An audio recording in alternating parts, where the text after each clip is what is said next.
गीता 18 के श्लोक नंबर 62 में भगवान स्वयं कह रहे हैं कि अर्जुन उस परमेश्वर की शरण में जा जिसकी कृपा से परम शांति व शाश्वत स्थान अर्थात सतलोक को प्राप्त होगा। वो परमेश्वर कौन है, कहां है, कैसा है, जानने के लिए कृपया अवश्य सुनिए जगत गुरु तत्वदर्शी संत रामपाल जी महाराज के अमृत वचन। जैसे साधु बैठा करते हैं और एक साधु वही जिंदा महात्मा रूप बनाकर वहां बैठ के साधु का रूप बना, और 3 कुत्ते बढ़िया बढ़िया कुत्ते 3 बेलों से बांध रखे और लकड़ के खुट्टियां गए, और एक बेल कुत्ता बांधन की जो कुत्तों ने बांध जाकर ऐसी बेल लोहे की चैन वह अलग से दरी। राजा थोड़ा सा आगे को आया, ऐसे मुड़ते ही क्या देखा, बड़ा सुंदर बाग है, ओहो हो, कुआं भी सामने, तालाब भी है, घोड़े को पानी पिया, आप पानी से छका, फिर देखा को यहाँ तो बाग बगीचा भी बढ़िया है, फिर फल आहार किया, फिर देखा कि जब आदमी का पेट भर जाए, संकट उतर जाता है, संकट से उभर जाता है, इसको फिर बकवाद अच्छी लगे। उसमें तो भूल गया था बकवादों को भगवान याद आवा था, और जब पेट भर गया सारा सुख हो गया, फिर बकवाद शुरू होगी। सामने क्या देखा, एक महात्मा बैठा है और महात्मा जी 3 कुत्ते बड़े सुंदर लिए बैठा है। उसके मन में आई, बाबा जी क्या करेगा यहाँ पर कुत्तों का, मैं ले चलता हूँ इनमें से 2 और अपने मकान में रखूंगा, इनको बड़े सुंदर हैं। तो राजा सलाम वालेकुम कराया साधु को और कहा, महाराज इन 3 कुत्तों का आप क्या करोगे, ये 2 मुझे दे दो। परमात्मा ने क्या कर रखा था, काजू किस्मत से युक्त हलवा बना रखा, और उन कुत्तों से, जैसे कुत्तों की जो बांध रखे थे उनकी पहुंच से जैसे ऐसे खींच कर उनका मुंह पहुंचा, उनसे 6 इंच दूरी पर रख रखे हुए डाल के उनमें पत्तों में, और वो खाने की चेष्टा कराऊंगा करे, वो मुंह उनका जा नहीं वहां तक। राजा बैठ गया, यूं के चक्कर है, महाराज जी ने खान भी ना देता और काजू के हलवे, काजू किस्मत बंगला का हलवे बना रखा, कितना सुंदर। तो कहने का ये बात तो पाछे पूछूंगा। इन्होंने बोला जी 2 कुत्ते मुझे दे दो। परमात्मा बोले, भाई ये कुत्ते वीआईपी हैं, ऐसे देने के नहीं है। अक वीआईपी कैसे है कि यूं तेरा बाप से, यूं तेरा दादा और यूं तेरा परदादा, मतलब ये नहीं कहा ये तेरा, मतलब ये बताया, ये तो दास वैसे आपको बता रहा है कि ये बलख बुखारा शहर है ना, कहाँ जी, हाँ जी, कि उसमें राजा थे ये तो था जो वर्तमान में राजा है ना, ये तो इसका पिताजी है, और ये इसका मतलब पिताजी का पिताजी, उसका दादा समझ लो, उसका दादाजी, और ये परदादा जी। और भाई ये जब काजू किस्मस के हलवे खाया करते, आज इनका भी दिल कर है काजू किस्मस के हलवे खाना, खुआऊंगा इनका जी जाने। और मैं इनके पास जाता था कि भाई भगवान भज लो, ये कहा करते फिर देखेंगे महाराज जी, फिर देखेंगे, अब खाक देखेंगे, नाश कर दिया अनमोल मनुष्य जीवन का हरामजादों ने। और इनको रोज पीटता हूं मैं, वो बेल ले रहे थे ना, और कहने लगे ये खाली बेल। उसने पूछा कि ये खाली बेल कैसे रखी है, कि यह खाली बेल इसलिए रखी है, ये जो बलख बुखारे का अब वर्तमान में राजा है ना, वो मरेगा ना, वो कुत्ता बनेगा हरामजादा, और उसने इससे बांधूंगा और यहां बांध दूंगा इसको खुट्टे से। तो परमात्मा ओए होए कलेजा फट गया उसका। अब्राहिम सुल्तान धमका और चरणों में गिर गया, बुरी तरह फूट कर, हे परमात्मा बचा दे, हे अल्लाह मैंने बचा दे। 1 घंटे रोता हुआ, बुरा हाल कर दिया, आंखें खुली, ना हुआ बाबा जी, ना कुत्ते, ना बाग बगीचा, कलर में पड़ा वहां पर। और उठ कर देखे, पेट भरा, घोड़े के पैर गिले, नू कैसे माना सपना है। वापस आ गया, सारी को बच छोड़ के। लंबी कहानी है पुण्यात्माओं, फिर बताएंगे, समझदार को संकेत बहुत है। रात के अंदर घर छोड़ कर निकल गया वो बादशाह, और बाहर जाकर अपना, फिर परमात्मा फिर मिले उसको, फिर बताएंगे, लंबी कथा है। और फिर कहा बेटा आगी समझ में, हाँ जी, कति आएगी, कति नाश हो गया था जीवन का दाता, तो जाए भक्ति भी कर ले और राज भी कर भी सकते हैं। ने बोला नहीं, बच्चे सियाणे हो गए, आप संभालो अपना, और दास को तो अपना चरणों में रखो। परमात्मा उसमें भी ऐसे लीला कर रहे थे, कहीं आश्रम बना कर रह रहे थे, वहाँ ले गए और बेटा कर अपना कल्याण, तेरा मोक्ष हो जाएगा। बोलो सतगुरुदेव की।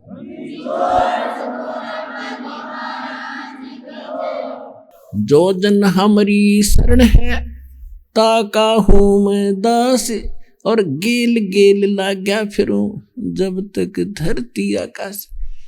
तो वो भगवान कहता मैं दास हूं आपका, बांदी बनकर कोरडे खाए हम नीचों के, कभी ऊंटों वाला बनकर आए, कभी यात्री बनकर, कभी जंगल में बैठ के हमारी बुद्धि सेट करना चाहते हम, और हम विष खाने पर जुटे हुए हैं।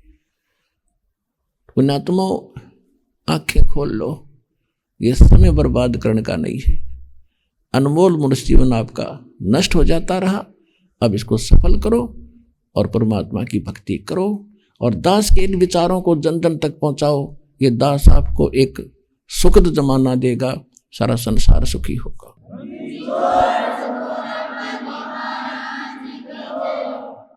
परम पिता परमात्मा पूर्ण ब्रह्म सर्व सृष्टि रचनहार कबीर परमेश्वर जी की असीम रजा से आप उस परमात्मा की प्यारी आत्माएं सतलोक आश्रम बरवाला जिला हिसार हरियाणा के अंदर उपस्थित हुए।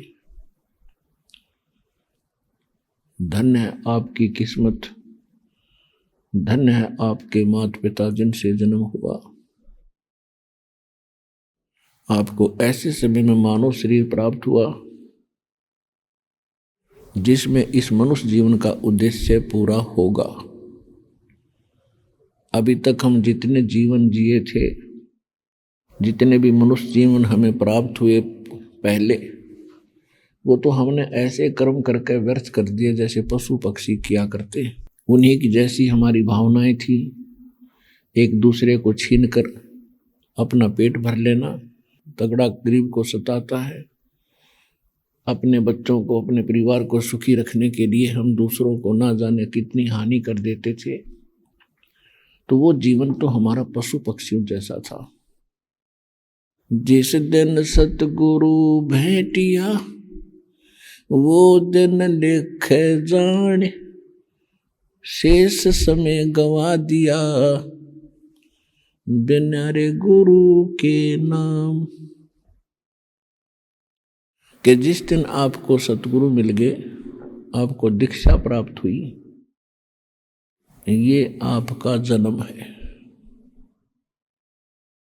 और इससे पहले का जीवन आपका व्यर्थ गया। वो आपका शरीर मानव का था, लेकिन कर्म मानव के नहीं थे, गुण मानव के नहीं थे। जैसे परमात्मा बताते हैं, मानुष जन्म पाए कर जो नहीं रटे हरि नाम, जैसे कुआ जल बिना फिर बनवाया क्या काम। जैसे कोई कूप हो, कुआ, अंग्रेजी में वेल बोल रहे हैं उसको, वेल, और उस कुएं के चारों तरफ बहुत बढ़िया सा स्ट्रक्चर हो, बढ़िया उसकी लिपाई कर रखी हो, चित्रकारी कर रखी हो, और उसमें जल है नहीं,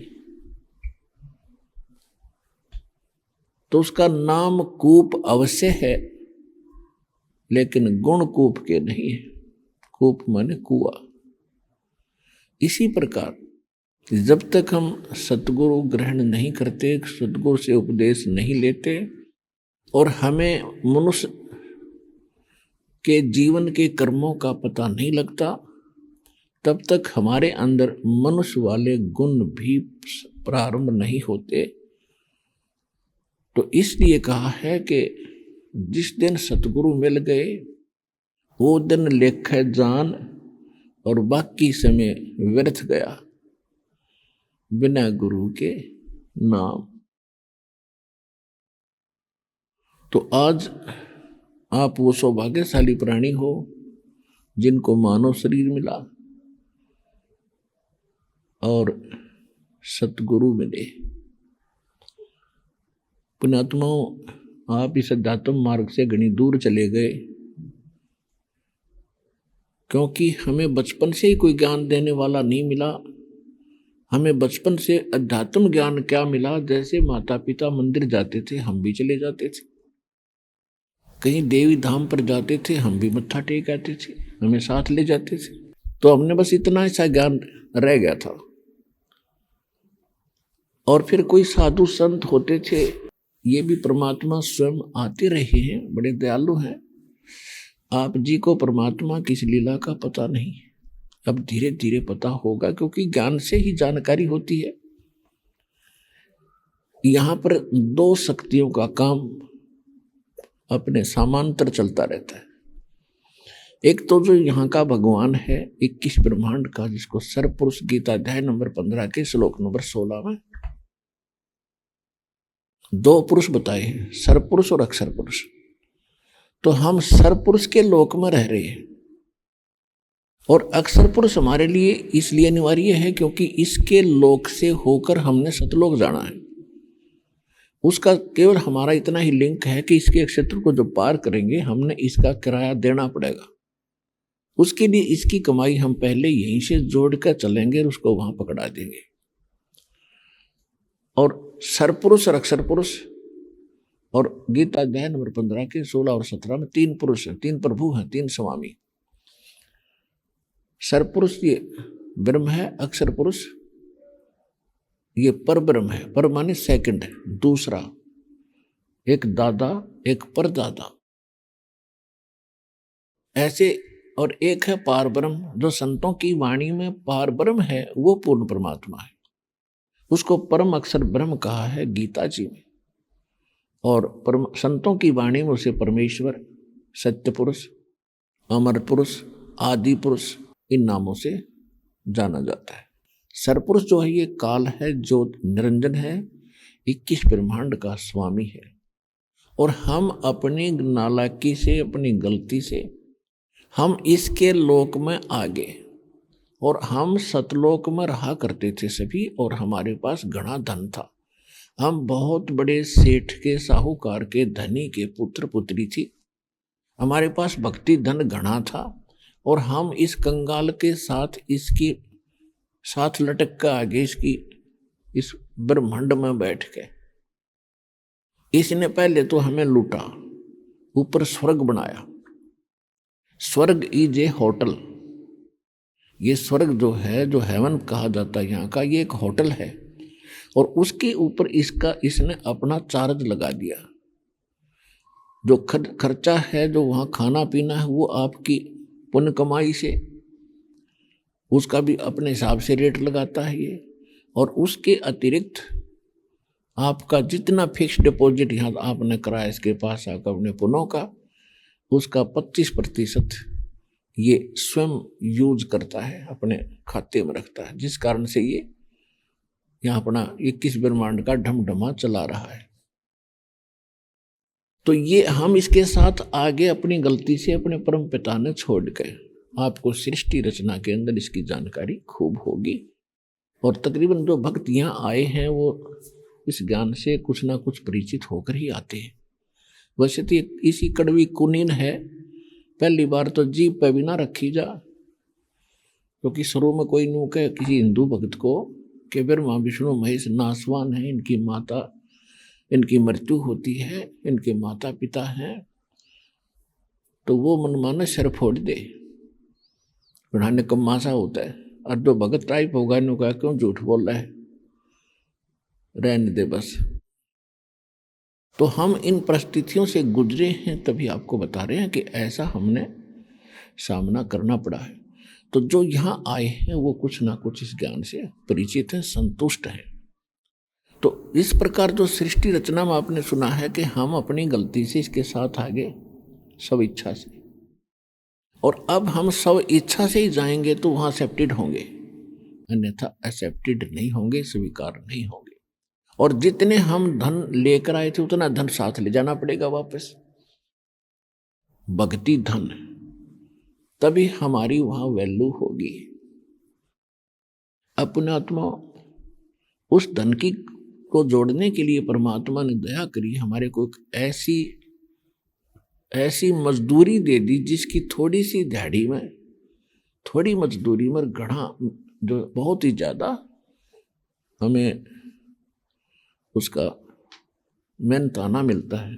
तो कहने का भाव ये है कि ये यूं चाहता है कि जो मेरे फंस गए, ये विलियन है, एक खलनायक है, ये ज्योति निरंजन जिसको हम ब्रह्म कह कर पूजा करते थे, जिसका ओम नाम है, यो खलनायक है। यो हर तरह से धोखा देकर डिसीव करके आपको यहाँ रखे हुए और हर तरह से मजबूर करके आपको विवश करके सारे काम करा रहा है। जैसे ब्रह्मा जी को अपने पुत्र को रजोगुण युक्त कर दिया, अब ब्रह्मा के बस की बात नहीं। जैसे मिर्च है और मिर्च में वो गुण भर गया, अब वो जहां भी प्रयोग हो गया अपना गुण उसको वो काम करेगा। वो मिर्च के बस का नहीं है, उसने अपने गुण को रोक ले। अब जैसे मिर्च का छौंक लगाया रसोई में और छींक, रसोई में तो आवे छींक, तीसरे कमरे में बैठे आदमी छींक आवेंगी और उन छींकों को कोई रोक नहीं सकता, विवश है। इसी प्रकार इस ब्रह्मा जी के रजोगुण के प्रभाव से हम संतानों उत्पत्ति करते सभी प्राणी, इतना वासना तीव्र हो जाती है कि जीव के बस का नहीं। वो तो परमात्मा की कृपा होती है, नाम का सिमरन शुरू होता है, परमात्मा इस मन के ऊपर कंट्रोल करता है, क्योंकि ये जो मन है ये आपके अंदर है और ये प्रेरित होता है फिर उस गुण से और ये गलती करता है। कबीर साहब से ये डरता है। जब हम परमात्मा की शरण में आ जाते हैं तो ये विकार अपने आप नॉर्मल होना शुरू हो जाते हैं, उस समर्थ के ज्ञान से, भक्ति की शक्ति से और फिर परमात्मा के दबाव से इसमें अपने आप नॉर्मलता आती है। नहीं तो आग लगा रखी इसने प्रत्येक प्राणी में वासना की, तो ये विवश कर रखा हमारे को। और दूसरा फिर इसके अंदर सतोगुण युक्त कर दिया अपने पुत्र विष्णु को। इसके अंदर से निकल रही जो रेज है, जो इसकी किरणें हैं, वो प्रत्येक प्राणी को विवश किए हुए है कि एक दूसरे में मोह ममता। 6 महीने कोई किसी के साथ रह जाए उससे में प्रेम हो जा, कोई पशु रख लिया उसमें प्रेम हो गया, मर जाए तो रोआ बैठ के कुणबा। इसी प्रकार घर का सदस्य की मृत्यु हो जाए तो टक्कर मारे, क्योंकि उसमें ममता हमारी। तो इस प्रकार हमारे को यह विवश कर रखा है। और तीसरे अपने पुत्र को तमोगुण युक्त कर दिया इसने शंकर जी को। तो शंकर जी के तमोगुण के वश होकर के हम 1 मिनट में गुस्सा हो जा, गाली देने लग जा, लट्ठम लट्ठा गोली चाल पड़े। तो इसने तो सारा काम बकवाद का हमारे सिर मंड रखे है। अब सतगुरु आए दया करी, ऐसे दीन दयाल और बंदी छोड़ बरतास का जट सक नहीं फिरता। ये तो सतगुरु कबीर परमेश्वर आए, दीन दयाल हमारे को रास्ता दिया, यथार्थ ज्ञान दिया और सच्चा नाम और सार नाम बताया। तो जो प्रसंग चल रहा है कि इसने हमें, इसका स्वार्थ है अपने को यहाँ रोक कर रखना।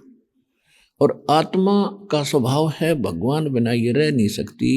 जिस सुख को ये सतलोक सचखंड में छोड़ आई उसकी खोज यहाँ कर रही है। बूरा एक नमक की बोरी में और कोई कीट, कोई चींटी उस नमक की बोरी में और बूरा का टेस्ट खोज रही है, तो कितनी अनजान है वो इस काल के लोक में। और हम सुख की खोज कर रहे हैं। कैसे सुख? हमने कबीर साहब कहते हैं झूठे सुख को सुख है, ये बांध रहा मन मोद, ये सकल चबीना काल का और कुछ मुख में कुछ गोद। अब जैसे कोई निसंतान है, वो क्या सोचता है कि भगवान संतान हो जा, मेरी आत्मा ठंडी हो जा। बस इतना ज्ञान है हमने। और जिनका संतान है उनको देख ले वो कितनी का आत्मा ठंडी है उनकी। ये हमारा भूल लग रही है। निर्धन्य सोचा है कि मैं पैसे हो जाऊं घने और मैं धनवान हो जाऊं, मैं सुखी हो जाऊंगा। धनवान को सपने में सुख नहीं हो सकता। वो बेसिक आपने बाहर से दूर से कहते दूर के ढोल सुहावने होते, सपने में सुख नहीं उसको। आपने निर्धन दिखा है, गढ़े पैसे तो कार मचाला है। ये हमारी भूल है, क्योंकि हम अज्ञान, हमारे को ज्ञान नहीं है।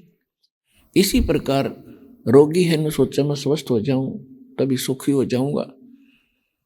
रोग से स्वस्थ हो जाने से कुछ राहत मिल जाती है, लेकिन सुख नहीं है। कभी कोई टेंशन, कभी कोई टेंशन, कभी बेटा बीमार, कभी बेटी बीमार, कभी बेटी ब्याहने की चिंता, फिर बेटी विधवा होगी, टक्कर मार कर रो, हाय भगवान इसका क्या होगा। तो हो गए संतान वाले सुखी। सपने में सुख नहीं यहाँ पर। इवन पृथ्वीपति को सुख नहीं, सुरपति को सुख नहीं, ब्रह्मा विष्णु महेश को सुख नहीं। फिर बोली आत्माओं, आप यहाँ सुख खोज रहे हो इस नमक की बोरी में। तो सुख में स्थान का तो आपने अभी तक कदे सपने में भी नाम ना सुना था। वो सुख स्थान है क्या? और ये नकली पंथ, राधा स्वामी, धन धन सतगुरु, सच्चा सौदार, ये ठाकुर ठुकुर वाले, जनोद वाले और जय गुरुदेव वाले, ये सतलोक तो बताए हैं, लेकिन सतलोक की ना ABC का भी नहीं पता। वो सतलोक कैसा है, सतनाम किसे कहते हैं, सार नाम क्या है, 5 नाम दे दिए, 500 नाम काल के। देख किसी अक्ल मारी जा रही भोली आत्माओं की, कालते छूटना चाहें और उससे के नाम जपें, ओंकार निरंकार ज्योत निरंजन, तीनों काल के। और सोम के ये अधिकारी नहीं, क्योंकि सोम नाम का इनको पता ही नहीं। सोम नाम तो इस दास के अतिरिक्त कोई दे नहीं सकता इस पृथ्वी पे, ना उसका काम करे।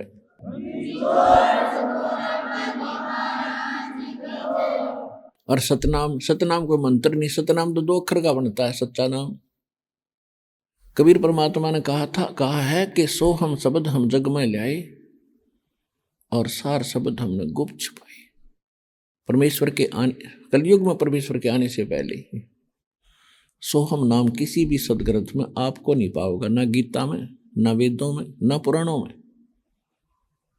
परमात्मा स्वयं कहते सोहम शब्द हम जग में लाए, लेकिन सार शब्द अब भी हमने कति गुप्त कर रखा है। उसी को देंगे जो इसका अधिकारी होगा। और समय जब आवेगा, इसका समय अभी आया है सार नाम का देने का और सतनाम का भी। तो यहाँ पुण्यात्मा 2 शक्ति हैं। एक परमात्मा अपने बच्चों के पीछे पीछे घूम रहा है, और एक ये काल है सरपुरुष। सरपुरुष और परम अक्षर पुरुष, इन दोनों का यहाँ पर रोल है विशेष। अक्षर पुरुष का यहाँ भी इसमें कोई इंटरफेरेंस नहीं है। अब काल ये चाहता है कि इनको नास्तिक बना दूं, इनके अंदर भक्ति की चाह ना रहे, डिमांड खत्म हो जाए, ऐसी गलत साधना दे। शास्त्र विधि त्याग के मनमाने मंत्र जाप करने से और वही सत्संग आदि सुनने से इस प्राणी को वो लाभ मिल नहीं सकता जो भगवान के गुणों में लिखा है, जिसके लिए हम उसकी खोज कर रहे हैं। अब फिर उसके बाद क्या होगा? जब भगवान की हम भक्ति कर रहे हैं और परमात्मा से कोई लाभ मिला नहीं, तो क्या होगा? हम नास्तिक तो होंगे और दुराचारी और चोर ठग रिश्वतखोर भी होंगे, क्योंकि हमने अपनी परंपरा, अपनी डिमांड, अपनी इच्छाएं इतनी बढ़ा ली जो कभी भी पूरी नहीं हो सकती। जो जीव मरे जाएगा, अपना सारा जीवन खो देगा। कोठी बड़ी हो, कार बढ़िया हो, बच्चों के ब्याह में डीजे बजाऊं, दहेज दूं खूब, और फिर दहेज लूं क्यों देना पड़ा देखम देखा। तो इस ही जोड़ जुगाड़ में अपना सारा जीवन नाश कर देता है। उसके लिए फिर 2 नंबर का काम, चाहे कितने कुछ करना पड़े, अपने कर्म फोड़ेगा, फिर भुगतेगा, फिर बीमारियां शुरू होंगी, और कोई टांग कट जाएगी, कैंसर हो जाएगी, किसी का और कोई समस्या पैदा हो जाएगी। तो कर्म से ही सुख, कर्म से ही दुख। सुख वाले कर्म बनते हैं शास्त्र अनुकूल साधना करने से, परम संत से लेकर। उसके अतिरिक्त जो कर्म हम करते हैं वो शास्त्र अनुकूल है नहीं, तो वो तो लाभ देंगे ही नहीं देंगे, लेकिन पाप और साथ बढ़ते रहेंगे। हम ऐसे लोक में रह रहे हैं कि यहाँ पर हमने शुभ काम तो करने के लिए विशेष समय भी चाहिएगा और 2 पैसे भी लगाने पड़ेंगे, जब जाकर मुश्किल से शुभ कर्म बनेगा। और पाप कर्म अपने आप हो जाते हैं यहाँ पर, इसलिए हम दुखी खड़े होंगे। जैसे किसान खेती तैयार करता है, कोई भी फसल देख लो, उसके लिए पहले खेत को संवारता है 2-3 बार, और फिर उसमें बीज बोए, पैसे लग गए, अपना जो जमीन को जब बहाता है, गुड़ाई करता है। तो किसान जब खेती करता है उसके लिए उसने कितनी बार जमीन को की गुड़ाई करनी पड़े, बाढ़ना पड़े, और फिर बीज उसमें पैसे लग गए, फिर खाद डाल उसमें पैसे लग गए, और फिर उसकी देखभाल, फिर निकाल ले, और फिर उसमें भी पैसे लगे।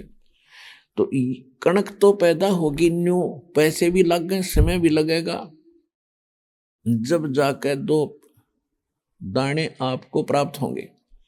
और उस खेत को छोड़ दीजिए, कुछ ना उसने संवारिए ना बाइये, तो क्या होगा, अपने आप उसमें खरपतवार इतना उग जाएगा, अड़ंगा, किससे काम नहीं, झाड़ बोझड़े, कांटेदार झाड़ी, वो दिखे भी कोनी, ऐसा हालत हो जाएगी।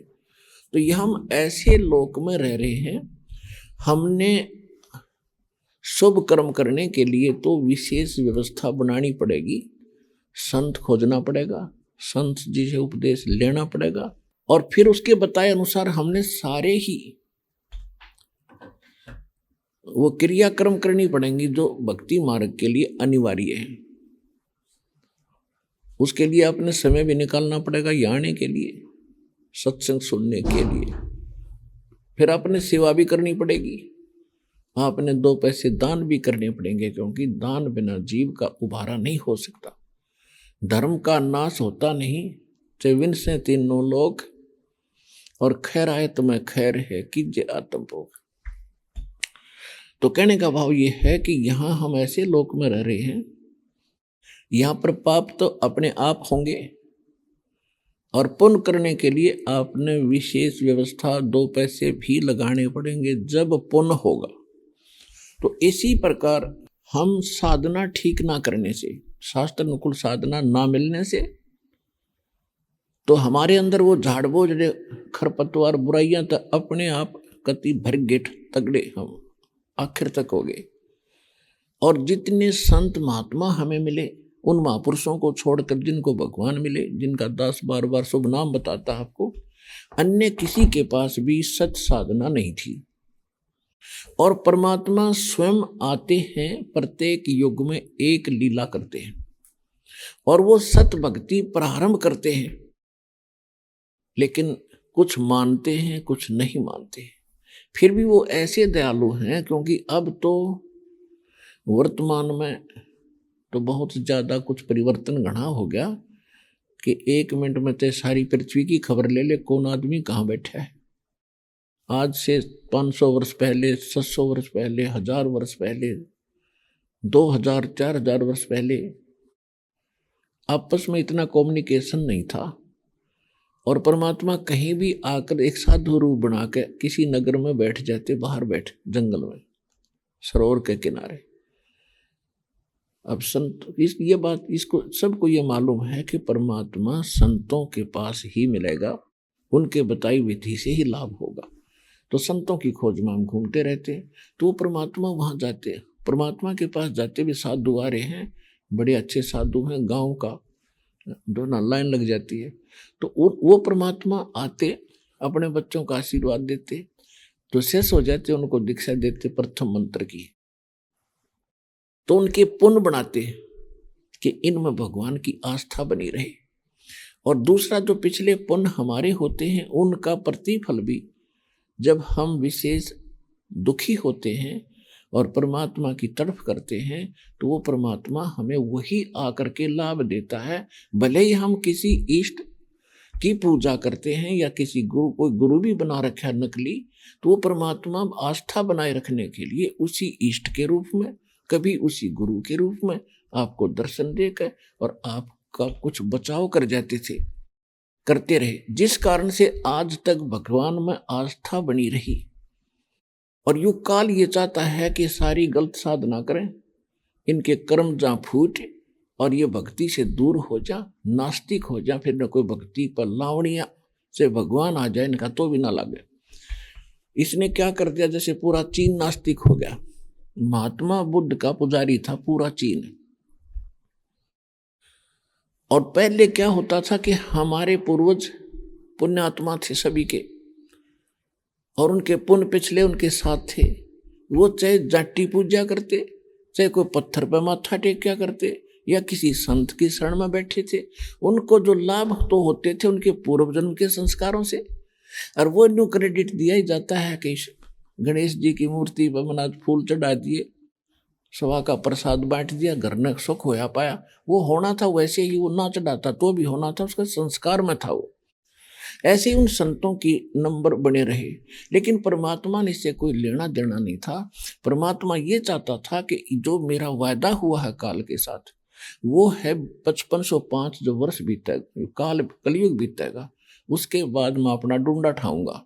और तब तक इनके अंदर आस्था बनी रहे भगवान की, तो ये फिर तड़पते हुए मेरे पास आ जाएंगे, और फिर सारे सुख दूंगा, इनको मोक्ष भी दूंगा। अगर चीन की तरह नास्तिक हो गए तो फिर कैसे समझाओगे उन न जाकर, क्योंकि हम नहीं मानते भगवान। तो पूरा चीन जो है उनके पूर्वज महात्मा बुद्ध के अनुयायी थे। और महात्मा बुद्ध बहुत अच्छी आत्मा का व्यक्ति था, प्राणी था, स्वर्ग से ही सीधा वो मनुष्य जीवन प्राप्त किया था उसने। अब क्या होता, जो इंसान स्वर्ग को छोड़कर यहाँ जन्म लेता है मनुष्य का तुरंत, क्योंकि पिछले घने पुण्यकर्मी प्राणी होते हैं, उनको ऐसा एकाध के साथ ऐसा घटना घटती है, तो उसको जो सुख स्वर्ग में था वो यहाँ हो ही नहीं सकता। राजा भी बन गया लेकिन आत्मा में शांति नहीं, तो राज भी त्याग दिया उसने, और फिर जंगल में जाकर तपस्या करने लग गया। गया के अंदर एक वट वृक्ष के नीचे हठ योग करके बैठ गया। परमात्मा अपने बच्चों के साथ रहते हैं। वो महात्मा बुद्ध भी तो उसी भगवान का बालक था, उसकी जान बचा दी ना, मरा उस वहां पर मर जाता, खत्म हो जाना था हठ योग से। एक माई को प्रेरणा करी, उसका मुंह का खीर लगा दी। पहले दिन थोड़ी सी खाई, अगले दिन थोड़ी, फिर खा के उसका शरीर ठीक सा हुआ, स्वस्थ हुआ। तब उसने कहा था, starvation could not lead to salvation, भूखा मरण तो भगवान नहीं मिल सकता, आत्मा का कल्याण नहीं। अब क्या कारण क्या था कि उसने कोई गुरु मिला नहीं, और अपना ज्ञान उसको था ही नहीं। उसने कुछ अच्छी आत्मा जो होती है, अच्छी शिक्षाएं तो घर के भी दे देते हैं, पड़ोसी अच्छा आदमी होगा वो भी अपने दूसरों के भी, अपने बच्चों को अच्छी शिक्षा तो वो भी बता देता है। तो उसने कुछ पॉइंट से बना लिए अच्छी शिक्षा के, वो जाकर प्रचार करने लग गया। कोई नाम नहीं, कोई मंत्र नहीं, कोई राम नहीं।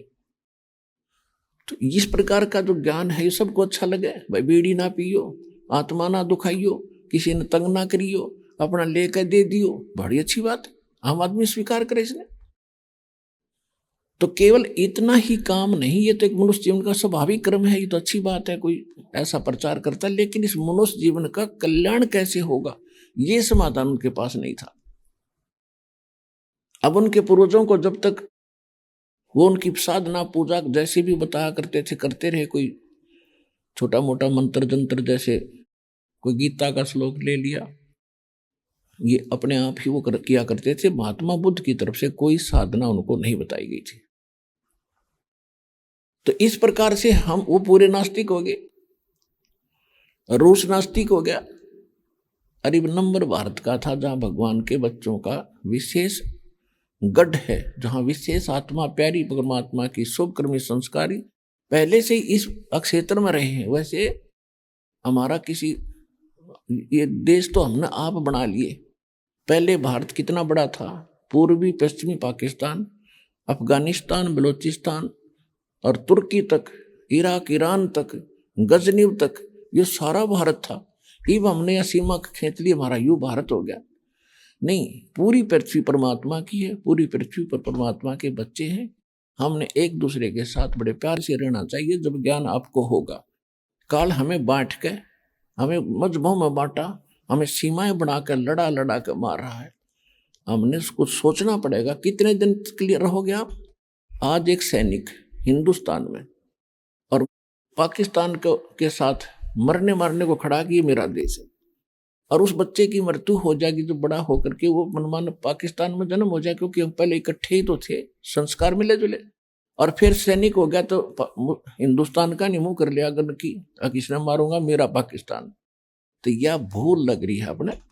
हमने नेक नीति से रहना चाहिए, जितना अच्छी तरह अपना अपना उसी में सब्र करो और भगवान ने याद करो, वहां चलेंगे इसी लोक में जहाँ सीमाएं कोई नहीं, किसी चीज का अभाव नहीं। तो इस ज्ञान से बहुत सारा मिलेगा आपको। और ये सच्चा है, किसी डोम भाट का बताया ज्ञान नहीं है, ये गॉड गिवन स्पिरिचुअल नॉलेज है, जो हमारे यहाँ व्यवहारिक जीवन में भी हमारे को ये साथ देगा, सहयोग देगा, हमें सुखी करेगा, जीने की राह मिलेगी और मोक्ष भी मिलेगा। ये दोनों काम होंगे इस परमात्मा के ज्ञान से। तो जो प्रसंग चल रहा है हम उसी पर आते हैं कि काल ये चाहता है, यहाँ दो शक्तियां हैं, सरपुरुष और परम अक्षर पुरुष। परम अक्षर पुरुष तो कबीर परमेश्वर है, सबका पिता है, सबकी उसी की आत्मा है, और वो ये चाहता है कि इन भोली आत्माओं का नशा उतरे, यहाँ की अज्ञान हटे, और ये मुझे पहचान ले, इनको यहाँ भी सुख दूं, यहाँ भी इतना सुख देगा पुण्यात्मा आपको, आप सोच भी नहीं सकते। देखो कुछ प्रमाण है यहाँ पर, कोई ये ज्ञान किसी लोकवेद पर आधारित नहीं है, सत्य पर आधारित है, इसको सत्संग कहते हैं। आज से 600 वर्ष पहले परमात्मा एक झोपड़ी में रहा करते थे, एक झोपड़ी में रहा करते थे, कुटिया में, सारा परिवार, और कपड़ा बुन के अपना मेहनताना करके और अपना जैसा भी परमात्मा का परिवार था उसका पालन पोषण करते थे। एक संसार में ये दिखाया करते थे कि भाई मेरे निर्धन मेरे ख्याल में कोई होगा नहीं, और मैं भक्ति भी कर रहा हूं। देखो ये नहीं कहना परमात्मा का कहने का तो उदाहरण का तात्पर्य ये नहीं था कि पैसे वाले भक्ति नहीं कर सकते, लेकिन पैसे में इतनी गर्मी है, इतनी हीट है, वो भक्ति करना ना देती इंसान ने, वो कोई न कोई बकवाद में रखेगी उसके पंजे ने। तो इसलिए परमात्मा ने कहा कि जितना आप गरीब निर्धन बनकर रहोगे उतना भगवान निकटा होगा, क्योंकि माया होती आदमी कोई न कोई बकवाद जरूर सोचेगा, डीजे बजवा दूं, फलाना काम कर दूं, हैं लोग दिखावा कोठी बना लूं, और कल मृत्यु हो जा, परसों गधा बन के वहीं घूम रहा होगा। तो ये अंधेरा यहाँ से हटेगा, तब आपकी इच्छा हटेगी, इच्छा हटेगी घटेगी तो हम भक्ति की तौर और ज्यादा बढ़ेंगे। तो जो दास कहना चाह रहा है कि जैसे विशेष कर ध्यान दो आप, अब कितनी जमीन है, आज से 50 वर्ष पहले किसी का 10 एकड़ जमीन थी और खूब गुजारा हो रहा था, आज उसके 3 पुत्र हो गए, 3 पुत्रा के 3 पुत्र और हो गए, और वो कितनी रहेगी एकड़, आधा एकड़। अब क्या खाओगे इसमें, तो कितने दिन काम चलेगा, आंख मीच के बैठे हम, कितने दिन रोटी मिलेंगी आपको आगे आने वाले समय में। तो ये बात हम, क्योंकि हमारी बुद्धि सीमित कर रखी काल ने, और हाहाकार मच जाएगी थोड़े दिन में, ओ उसने खाओगा, उसने लूटेगा, और फिर सारे मर जाएंगे। तो कहने का भाव ये पुण्यात्मा, यहां अब कैसे बनेगी यह बात, जब हम परमात्मा की शरण में आएंगे पूरा विश्व, और हमारा उद्देश्य केवल यहां टाइम पास करना रह जाएगा। जैसे प्लेटफार्म पर आदमी बैठ जाता है टिकट लेके, सारा कुछ, या जहाज एयरपोर्ट पर चला गया, तो वो केवल इंतजार करता है वह गाड़ी के ड्राइवर में बैठूं और चला अपने लोग अपने गंतव्य स्थान पर। तो एक दिन आपको इस ज्ञान से और आने वाले दुख से आप इतने परिचित हो जाओगे, जब मुक्ति नहीं हुई तो इतनी दुर्गति होगी, टक्कर मार कर मरना पड़ेगा। तो आपकी आस्था आप बैठ जाएगी श्लोक थे। अभी तो 2 रोटी टाइम पर खा रहे हो, कोई अटपट करके, कोई लूट के, कोई खसोट के, या मेहनत मजदूरी करके समय पर टूक मिल रहा है। आगे ये भी नहीं होगा, ये तो आपके समक्ष है, इसमें भी आंखें मीचने की जरूरत ही नहीं है। तो इसके लिए एक समाधान बता रहा है दास, इस पर गौर करना। अब आज से 600 वर्ष पहले परमात्मा इतने निर्धन थे, इतना निर्धन का रोल कर रहे थे, भूमिका कर रहे थे, कि कभी कभार तो सुबह का आटा घर पर नहीं होता था, और फिर अपनी मेहनत मजदूरी करके मिल जाता, फिर उससे अपना आटा दाल रोटी का लाया करते थे और उससे अपना निर्वाह कर रही थी। आइए अब हम उन श्रद्धालुओं के अनुभव जानते हैं जो जगत गुरु तत्वदर्शी संत रामपाल जी महाराज जी से दीक्षा प्राप्त कर चुके हैं तथा उनके द्वारा बताए गए भक्ति मार्ग पर चल रहे हैं। नमस्कार सर। नमस्कार सर। सर क्या नाम है आपका? मेरा नाम करनैल दास है जी। करनैल दास जी कहाँ से आए हो? मैं डेराबस्सी तहसील पिंड मलाला से आया हूँ जी। सर संत रामपाल जी महाराज की शरण में आने से पहले आप क्या भक्ति साधनाएं करते थे? सर संत रामपाल जी महाराज की शरण में आने से पहले मेरा जो जन्म है सिख परिवार में ही हुआ जी। मेरे जो ग्रैंड फादर है वो भी गुरु ग्रंथ साहब का पाठ करते थे। उसके बाद जो मेरे फादर साहब है वो भी गुरु ग्रंथ साहब का पाठ करते थे और मैंने भी गुरु ग्रंथ साहब के काफ़ी पाठ किए हैं और मैंने जो पंजा बाणियाँ का नित्यनेम वगैरह ये सारा मैंने 3-4 साल लगातार किया है। उसके बाद सर मेरे को राधा स्वामी मत के बारे में पता चला कि पहले तो हमारे तो सिख मत में यही बोलते थे कि गुरु ग्रंथ साहब से अलावा किसी को गुरु नहीं मानना है। फिर मेरे को राधा स्वामी मत का ज्ञान मिला, उसमें पता चला कि जो गुरु है वो होना ज़रूरी है, संत मतलब जो जैसे संत रूप में जो गुरु होना ज़रूरी है। फिर मैंने राधा स्वामी मत का ज्ञान पढ़ा। उसके बाद मैंने 1986 में 9 अप्रैल 1986 में महाराज चरण सिंह से नामदान ब्यास जाके नामदान लिया जी। फिर मैंने वहाँ पे काफ़ी भक्ति की। मैंने 10 साल उनके लगातार सत्संग भी किए हैं, स्टेजों के ऊपर बैठ के सत्संग किए, लोगों को समझाते थे कि ये जो ज्ञान है संत मत ये है जी। सर आपने जो बाबा चरण सिंह जी से नाम लिया था उन्होंने आपको क्या भक्ति साधनाएं बताई? उन्होंने जी हमारे को 5 नाम बताए थे जी। ज्योत निरंजन, ओंकार, आरंकार, सोहंग, सतनाम। ये 5 नाम की भक्ति बताते थे कि आपने 2.5 घंटे ये डेली इसका जो आपने बैठ के सिमरन करना, आधा घंटा आपने शब्द तो सुननी है और 2 घंटे आपने 5 नाम का जो सिमरन है ये करना है। सर आपको जो भक्ति साधनाएं बताई गई क्या इसका कोई शास्त्रों में प्रमाण है? इसका सर कोई प्रमाण नहीं, क्योंकि ये तो हम जब हम संत रामपाल जी महाराज की शरण में आए हैं तो इन्होंने बताया कि 5 नाम काल के हैं। तुलसीदास दास की घट रामायण जो उसमें साफ लिखा हो कि 5 नाम काल के जानो।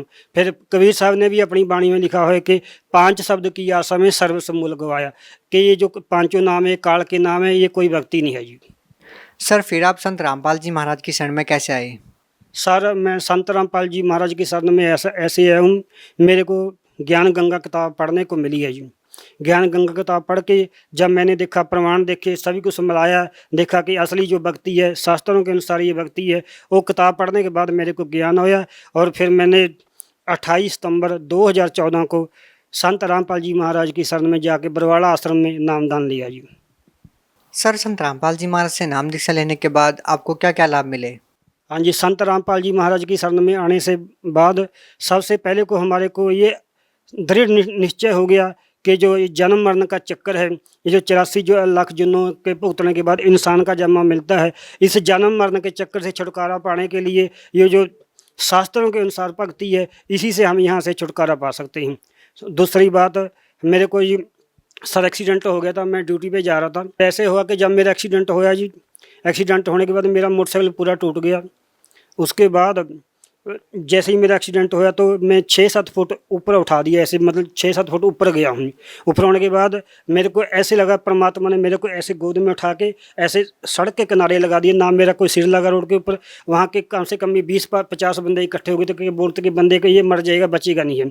उसके बाद मेरे को गुरु महाराज जी ने ऐसे उठाया और साथ में ये थोड़ा सा फ्रैक्चर मेरा हड्डी लगा दी है, यहाँ फ्रैक्चर हो गया। फिर मेरे को बत्ती हॉस्पिटल चंडीगढ़ में मैंने आपके बच्चों को फ़ोन किया, वो चंडीगढ़ हॉस्पिटल में मेरे को लेके गई। रात को डॉक्टर ने सीटी स्कैन किया, डॉक्टर पहले बोलने लगा कि आपको ऑपरेशन होएगा। उसके बाद बस सुबह जब दूसरा डॉक्टर आया, उसने रिपोर्ट देखी, बोलता कि ऑपरेशन की कोई लोड़ नहीं, आप ऐसे करो बेल्ट लगा के रखो। फिर मैंने 2 महीने बेल्ट लगा के रखा। फिर मैंने प्राइवेट भी सिटी स्कैन दिखाया, प्राइवेट वाले भी यही बोलने लगे कि आपको कम से कम 99% तो ऑपरेशन कराना ही पड़ेगा। लेकिन गुरु महाराज की दया से मैंने बेल्ट लगाने से मेरी जो हड्डी है बिल्कुल सेट हो गई और मेरे को भी कोई तकलीफ नहीं है इस टाइम। उसके बाद सर मेरे को जो आर्थिक लाभ हुए, आर्थिक लाभ ये है कि जैसे ही मेरा एक्सीडेंट हुआ तो मैं ड्यूटी करता था, मेरी प्राइवेट जॉब है, सिक्योरिटी गनमैन की सिक्योरिटी में ड्यूटी करता था। मैं सर 2 महीने घर में ही रहा हूँ। 1 महीना मेरे को वहाँ पे लगा हुआ था, सिर्फ मेरा ESI का कार्ड बना था। उसमें ESI में ये है कि जब तक आपके 240 दिन पूरे नहीं होते तो आपको ESI का कोई बेनिफिट नहीं मिलेगा। उसके बाद भी मेरे को ESI का जो मैनेजर आया वहाँ जहाँ एक्सीडेंट होया, वो देखा कि आपका एक्सीडेंट कहाँ हुआ है, एक्सीडेंट रिपोर्ट बना के दी। हर एक्सीडेंट रिपोर्ट बनाने के बाद 3 महीने के बाद मेरे को 27,000 रुपये का चेक है जो ESI वाले ने काट के दिया। इसकी मेरे को कापी घर में पड़ी है, मैं आपको कापी की एंट्री भी दिखा सकता हूँ कि मेरे को 27,000 रुपये का चेक गवर्नमेंट की ESI की तरफ से मिला, जबकि 8 महीने से पहले ये बेनिफिट नहीं मिलता है जी। सबसे पहले ये मेरे को लाभ हुआ जी।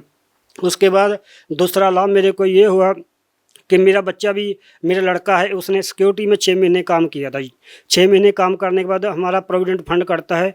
6 महीने में उसका 3,000 रुपये फंड कटा, 500 रुपया महीना कटता था फंड। उसके साथ ही दूसरा एक लड़का और लग रहा था, उसका भी 500 रुपये फंड कटता था।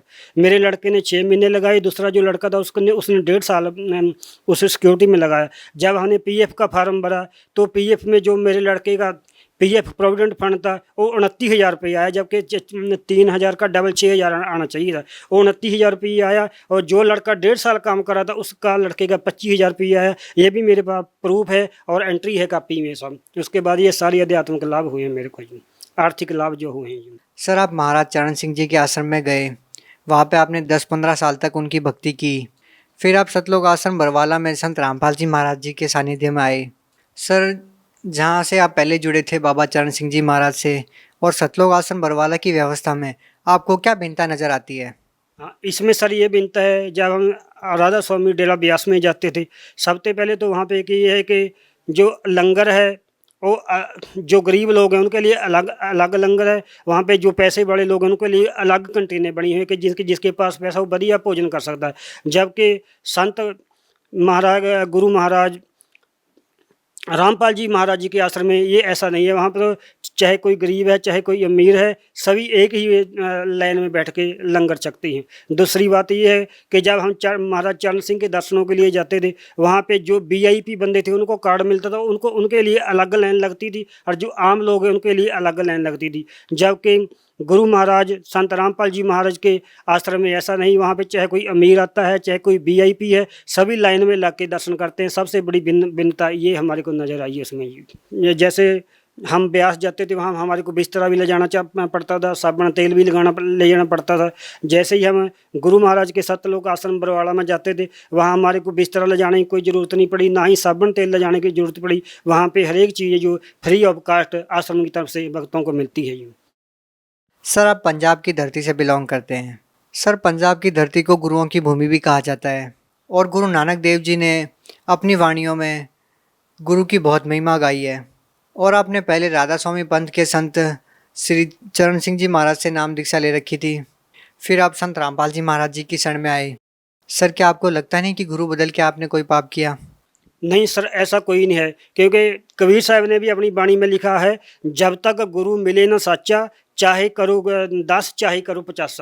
वैसे भी हम दुनियादारी के तौर पे भी अगर हम किसी डॉक्टर के पास जाते हैं, तो अगर एक डॉक्टर से हमारे को आराम नहीं मिलता है तो स्वाभाविक है कि हमारे को दूसरा डॉक्टर बदलना पड़ेगा। क्योंकि हमारे को वहाँ से आराम नहीं हो रहा, उसी के ऊपर अरूढ़ रहेंगे तो ये तो समझदारी की बात नहीं। हर कोई बंदा सोचेगा कि अगर आपको यहाँ आराम नहीं आ रहा है तो आप दूसरे किसी अच्छे डॉक्टर को दिखाओ जहाँ से आपको आराम होता है। ऐसे ही सर ये आध्यात्मिक मार्ग है। जब हम वहाँ से हमारे को चरण सिंह से नामदान लिया, कोई लाभ नहीं मिला, और जैसे ही हमने गुरु महाराज का ज्ञान सुना और इनका उपदेश सुना, उसके अनुसार फिर हमने भक्ति के अनुसार हमारे को जो पहले 27 साल वहाँ पे जाते रहे, कोई लाभ नहीं हुआ। हाँ, अब हमारे को तकरीबन 1.5 साल का करीब हुआ। 2014 में हमारे को नामदान मिला था। 1.5 साल के करीब हमारे को परमात्मा ने दया करी है, घर में भी सुख शांति है। उसके बाद सर मैं एक बात आपको और बताना चाहता हूँ। जैसे ही मैं गुरु महाराज जी से नामदान लेके आया, उसके कुछ दिन बाद ये कांड हो गया। उसके मेरी घरवाली ने टीवी में प्रचार देखा कि जो मीडिया दिखा रहा है ये सही है। उसके बाद मेरी घरवाली मेरे से बहुत नाराज़ होगी, उसने मेरे गुरु महाराज की फ़ोटो फाड़ दिया, मेरा जो नामदान का फार्म था वो भी फाड़ दिया। कम से कम 2 महीने मेरे घर में बहुत कलेश रहा और मेरे को जीना हराम कर दिया। आसपास के जो मेरे साथी थे, राधा स्वामी थे, वो भी आके मेरी घरवाली को भड़काते थे कि ये तो राधा स्वामी था, सत्संग करता था, ये कैसे गुरु की शरण के पीछे लगे, देखो टीवी में क्या हो रहा वहाँ पे क्या हो रहा है। उसके बाद फिर मैंने गुरु महाराज जी की प्रार्थना की कि महाराज मैं आपकी शरण में आया हूँ, आप ये तुच्छ जीव हैं, संसार के जीव हैं, इनको बुद्धि नहीं है, आप इनको समत दो। तो हौली हौली मेरे घर में 2 महीने में मेरे घर का जो माहौल था बिल्कुल शांत हो गया। अब मैं घर में 3 टाइम का अपना नित्यनेम भी करता हूँ। घर वाली वहाँ बैठ के हमारे गुरु महाराज जी का साधना चैनल पर सत्संग आता है। हालांकि उसने अभी नामदान नहीं लिया, लेकिन अभी मेरे घर में कोई विरोधता नहीं है और आराम से हम बैठ के मैं भक्ति करता हूँ और गुरु महाराज जी का सत्संग करता हूँ। घर का माहौल है बिल्कुल 2 महीने के बाद ही गुरु महाराज जी ने घर का माहौल जो है बिल्कुल शांत कर दिया, स्वच्छ कर दिया। अब मेरे बच्चे भी मेरा बड़ा आदर करते, नहीं तो सारा घर वाले विरोध करने लग गए थे। अब गुरु महाराज जी की बड़ी कृपा है और मैं गुरु महाराज जी का शुक्रगुजार हूँ कि उनकी दया से मैं उनकी भक्ति में लगा हूँ जी। सर, सुना है कि संत रामपाल जी महाराज जी अपने श्रद्धालुओं को नाम दीक्षा देने से पहले कुछ नियम बताते हैं, जिनमें से पहला नियम है नशा त्यागना। लेकिन पंजाब जैसे राज्य में नशा के आदी लोग बहुत ज़्यादा है। कुछ लोग नशा छोड़ना चाहते भी हैं, लेकिन बहुत कोशिशों के बाद भी वो नशा नहीं छोड़ पाते हैं। लेकिन सर, एक तरफ देखा जाए तो संत रामपाल जी महाराज के समर्थकों की संख्या इन दिनों यहाँ पे भी काफ़ी बढ़ी है। तो सर, संत रामपाल जी महाराज जी आखिर ऐसा क्या ज्ञान बताते हैं कि लोग नशे जैसी बुरी आदत को भी छोड़ देते हैं? सर, ये ऐसे है कि जैसे आप गुरु महाराज जी जितने भी आज शास्त्र हैं, गुरु ग्रंथ साहब है, कुरान है, गीता है, चारों वेद हैं, इनके अनुसार शास्त्र के अनुसार भक्ति बताते हैं। और ये भक्ति बताते हैं कि अगर आपने कोई भी भक्ति करनी है तो इसमें कोई भी नशा आपको प्रयोग नहीं करना है, क्योंकि जगह अगर हम नशा करेंगे तो नशा करते करते हम भक्ति नहीं कर सकते। तो गुरु महाराज की भक्ति ऐसी है, जैसे ही हम सिमरन करते हैं और ये नशे जो हैं ऑटोमेटिकली छूटने शुरू हो जाते हैं। क्योंकि गुरु महाराज का जो सिमरन है, प्रथम नाम 5 जो गुरु महाराज जी सिमरन देते हैं, उस सिमरन में इतनी जब अगर आप कमाई करोगे तो आपको ऑटोमेटिकली ऐसा ही अनुभव होने लग जाएगा कि नशे तो कुछ भी नहीं है, ये तो कुछ भी नहीं है। हौली हौली ऑटोमेटिकली ये नशे छूटते जाएंगे। जबकि गवर्नमेंट ने जोर ला लिया, गवर्नमेंट अपने पैसे के जोर से नशा जो लोगों को छुड़ाना चाहती है, लेकिन ये अध्यात्म का मार्ग है। गुरु संत रामपाल जी महाराज अध्यात्म का मार्ग ऐसी भक्ति देते हैं कि ऑलरेडी जो नशा है जो ऑटोमेटिकली जीव इसको छोड़ देता है। सर ऐसे है कि जैसे ही संत रामपाल जी महाराज भक्ति बताते हैं तो संत रामपाल जी महाराज जो भक्ति बताते हैं उनकी जो वचन है वो वचन में शक्ति है। जैसे कि प्रधानमंत्री है, वहाँ बैठे ही जो वचन बोल देता है उसकी वचन में शक्ति है। जो वचन बोलता है ऑटोमेटिकली वो काम दूसरे दिन ही शुरू हो जाता है। ऐसे ही जो परमात्मा के संत होते हैं, हम तो परमात्मा ही कहेंगे संत रामपाल जी महाराज को, क्योंकि हमारे को ये परमात्मा ही नजर आते हैं, इंसान नहीं है। ये तो इंसान के रूप में परमात्मा ही आए हुए हैं। इनके वचन में शक्ति है और इनका जो वचन है अध्यात्म का वचन है। इनके वचन द्वारा ही जो भक्ति करेगा, जो इनसे सिमरन लेके भक्ति करेगा तो ऑटोमेटिकली जो नशे जो छूटने शुरू हो जाएंगे। क्योंकि वाणी में भी लिखा है, सुरापान मद मांसाहारी गमन करे भोगे पर नारी, 70 जन्म कटम है शीशम, साक्षी साहेब है जगदीशम। इस करके गुरु महाराज ने भी कहा, अमलहारी आत्मा करे न होवे पार। ये भी लिखा कि गुरु ग्रंथ साहब में भी लिखा कि जो कोई भी नशा करता है, जैसे बीड़ी सिगरेट तम्बाकू है, इस नशे को प्रयोग करेगा तो ये अगर असंख्यों जन्म भी भक्ति करता रहे तब भी ये इंसान जो जीव है यहाँ से पार नहीं हो सकता। सर, संत रामपाल जी महाराज जी अन्य संतों के बारे में निंदा करते हैं, उनके ऊपर टीका टिप्पणी करते रहते हैं। सर, आप इसके बारे में क्या कहना चाहेंगे? सर, इस बारे में मैं ये कहना चाहूँगा कि वो निंदा नहीं करते हैं। जैसे देखो, एक टीचर है जो एक विद्यार्थी को पढ़ा रहा है। अगर वो टीचर अगर सिलेबस से बाहर की बात बताएगा, हर जो उसके सिलेबस में नहीं है, अगर वो टीचर विद्यार्थी को सिलेबस के बाहर की बात बताएगा तो ठीक नहीं है। अगर कोई दूसरा टीचर उसको आगे कहेगा कि भाई ये तो सिलेबस के बीच ही नहीं है, इसके सिलेबस के अंदर ही नहीं है, तो आप इसको क्या पढ़ा रहे हो। यही ऐसे ही ये हो रहा है। क्योंकि जो संत रामपाल जी महाराज हैं ये शास्त्रों के अनुसार भक्ति देते हैं। हर जो प्रमाणिक भक्ति है इसमें हर चीज़ का प्रमाण है। जो संत रामपाल जी महाराज का एक भी वचन है बिना प्रमाण से नहीं है। बाकी जो संत हैं उनके पास कोई प्रमाण नहीं है, वो शास्त्र अनुसार भक्ति देते हैं। वो किसी की निंदा नहीं करते। जैसे एक नकली नोट होता है, एक असली नोट होता है। अगर कोई नकली नोट वाले को बोले कि ये नकली निंदा कर रहा है, ये नकली नोट की पहचान गलत बता रहा है, ऐसा नहीं है सर। ऐसे ये है कि नकली और असली की पहचान संत रामपाल जी महाराज बताते हैं कि ये जो भक्ति जो बाकी संत देते हैं ये डुप्लीकेट भक्ति है, इनके पास कोई प्रमाण नहीं है। जो संत रामपाल जी महाराज की भक्ति है प्रमाण भक्ति है और वेदों के अनुसार भक्ति है सर, शास्त्रों के अनुसार भक्ति है सर। सर गुरु ग्रंथ साहिब में एक प्रकरण आता है, एक वाणी आती है, सोई गुरु पूरा कहावे जो दो अक्षर का भेद बतावे। सर तो क्या संत रामपाल जी महाराज उन्हीं दो अक्षरों का भेद बताते हैं? हाँ जी बिल्कुल, वही दो अक्षरों का भेद बताते हैं, क्योंकि इसका प्रमाण हमने जन्म साखी में गुरु महाराज जी बताते, फिर मैंने जन्म साखी ले आके पढ़ी। जन्म साखी में जो समुद्र की साखी है उसमें जो जिस टाइम ये बाला और मर्दाना ने गुरु नानक देव जी को बोला कि हमने जो लंका नहीं देखी, हम लंका देखना चाहते हैं, तो गुरु नानक देव जी ने बोला कि चले आँखा मिटो हर यहाँ बैठो। जैसे उन्होंने आंखें बंद करी तो समुद्र के किनारे खड़े दिखाई दिए। हर जैसे ही समुद्र आगे आगे गुरु नानक देव जी चल रहे थे, पीछे पीछे बाला मर्दाना चल रहे थे। गुरु नानक देव जी जो गुरु महाराज जी हमारे को दो अक्षर का ये नाम बताते हैं, वही नाम जो है गुरु नानक देव जी जप रहे थे, इसका जन्म साखी में प्रमाण है। उसके बाद दो बाले को बोला, मर्दाना को बोला कि तू वाहेगुरु वाहेगुरु जप। जब मर्दाना ने देखा कि गुरु नानक देव जी तो दो अक्षर का नाम जप रहे हैं, मेरे को वाहेगुरु वाहेगुरु बोलने के लिए बोल रहे, तो मर्दाना भी जो था वही जो गुरु नानक देव जी दो अक्षर का नाम जप रहे थे, मर्दाना भी वही जपने लगा। जैसे ही मर्दाना जपने लगा तो मर्दाना डूबने लगा। तो गुरु नानक देव जी ने पीछे मुड़ के देखा कि मर्दाना तो गोते खा रहा। तो गुरु नानक देव जी ने मर्दाना को बोला कि मर्दाना गुरु जो कह रहा है उसके ऊपर आपको वचन कर अमल करना चाहिए, तो वाहेगुरु वाहेगुरु ही बोल। जैसे ही मर्दाना वाहेगुरु वाहेगुरु बोलने लगा तो उसके समुद्र के ऊपर ऐसे तुरने लगा जैसे ज़मीन के ऊपर तुरते हैं। ये सर जन्म साखी के बीच प्रमाण है। उसके बाद प्राण संगली जो गुरु नानक देव जी की वाणी है, उस प्राण संगली के बीच भी ये दो अक्षर का जो नाम है इसका प्रमाण है। यही दो अक्षर जो गुरु संत रामपाल जी महाराज ने हम सबको जपने के लिए बताए हैं सर। सर आप भगत समाज को क्या संदेश देना चाहते हैं? भक्त समाज को सर मैं यही संदेश देना चाहता हूँ कि जो संत रामपाल जी महाराज है ये शास्त्रों के अनुकूल प्रमाणित भक्ति देते हैं।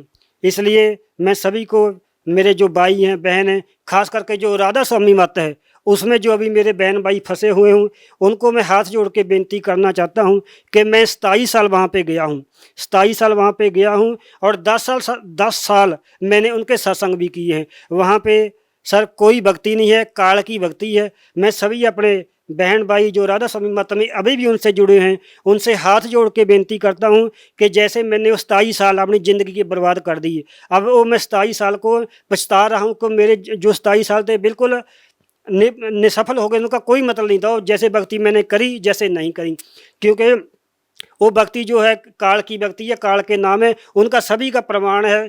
कबीर साहब की वाणी में प्रमाण है कि वो काल के नाम है। उसके बाद तुलसीदास हाथरस वाले हैं, उन्होंने भी साफ लिखा है कि पांचों नाम काल के जानू। इस करके मैं सभी को निम्रता सहित बेनती करता हूं कि जितनी जल्दी हो सके गुरु महाराज जी संत रामपाल जी महाराज का चैनल पे सत्संग आता है, उस सत्संग को सुने और गुरु महाराज की ज्ञान गंगा किताब जो है उसको पढ़ो। वो ज्ञान गंगा किताब मंगवाने के लिए जैसे ही गुरु महाराज जी का सत्संग आता है उसके नीचे एक पीली पट्टी चलती है, उस पर फ़ोन नंबर लिखे हुए हैं। उन फ़ोन नंबरों से आप कंटेक्ट कर सकते हो और जिसने भी भक्त ने गुरु महाराज जी का संत रामपाल जी का नामदान की दीक्षा प्राप्त करनी है, वो नामदान की दीक्षा के लिए भी उन्हीं नंबरों से आप संपर्क कर सकते हो। गुरु महाराज जी के आदेश के अनुसार पूरे ऑल इंडिया, मैं तो पूरे वर्ल्ड के बीच ही कहूँगा कि नामदान सत्र जो खोले जा चुके हैं, हर इस मौके का जल्दी से जल्दी फ़ायदा उठा लो, नहीं तो ये समय हाथ से निकल जाएगा। बहुत बहुत धन्यवाद सर। सच सही।